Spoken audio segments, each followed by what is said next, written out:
السلام عليكم. النهارده معانا البودره دي والبودره دي، هما الاتنين شبه بعض. طيب، معانا غير ابيض ومعانا ميه. هل هنقدر نعمل بالمنتجات دي بوهيه، نعمل دهان يعني؟ يلا نجرب ونشوف.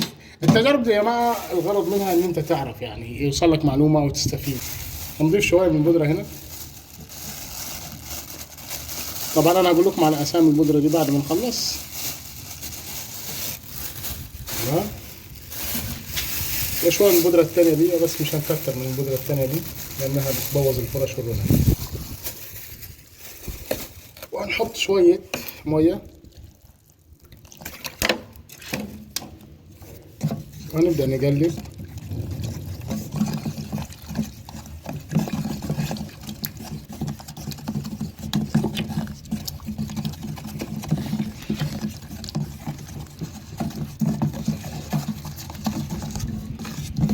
بعد كده ناخد الغرة، ندخل بالغرة.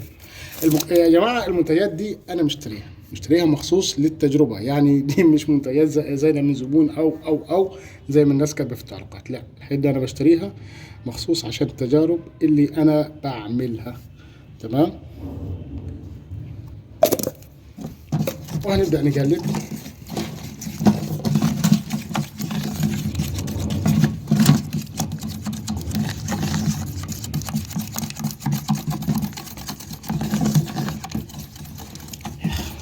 يلا هنشوف بقى، نعمل شركة وهنعدي الدنيا هتظبط. خلاص عرفنا التركيبة السحرية.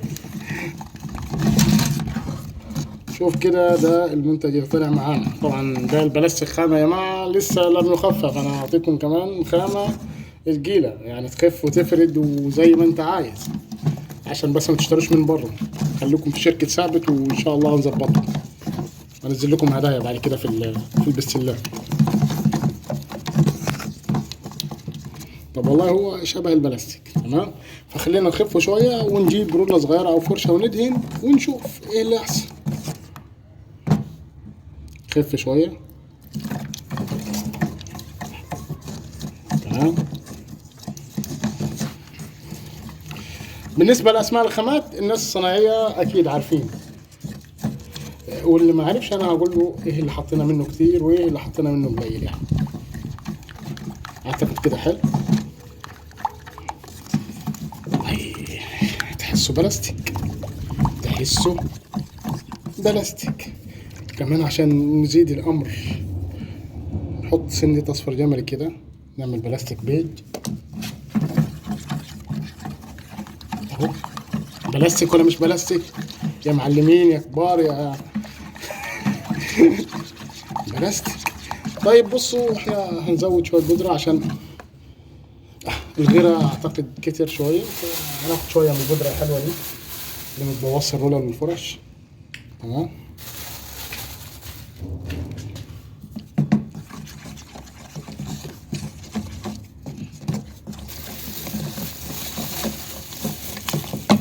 وشوية من البودرة الثانية اللي بتبوظ الفرش والرولال.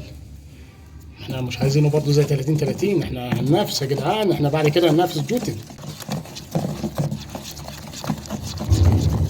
دي رسالة اهو.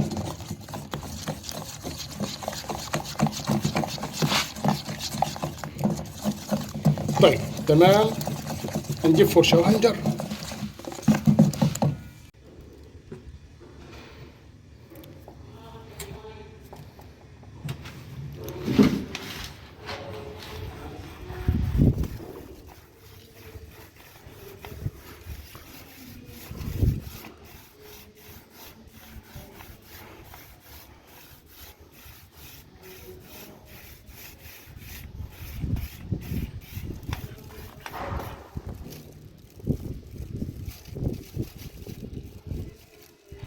طيب تعالوا نشوف العينة اللي دهناها بعد ما نشفت، هل هتطلع في الايد؟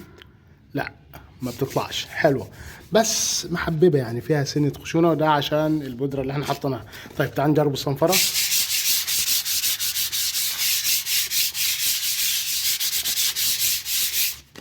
بتصنفر ونعمة والله حلوة يعني. تمام. يعني ممكن اقرب كده للبلاستيك المط. طيب ايه بقى المادتين اللي انا اشتغلت بيهم البودرتين؟ البودره الاولانيه يا جماعه دي اسمها سبيجاج. اما البودره الثانيه فدي اسمها زنك زائد الغير الابيض زائد الميه، ودي للناس الصناعيه القديمه مكونات المعجون البلدي. واحنا يعتبر عملنا بوهيه بلدي. كنا فاكرين اننا هننافس الشركات الكبيره، ولكن مع الاسف تتعوض في التجربة القادمة. استنونا إن شاء الله ونشوفكم على خير، والسلام عليكم ورحمة الله وبركاته.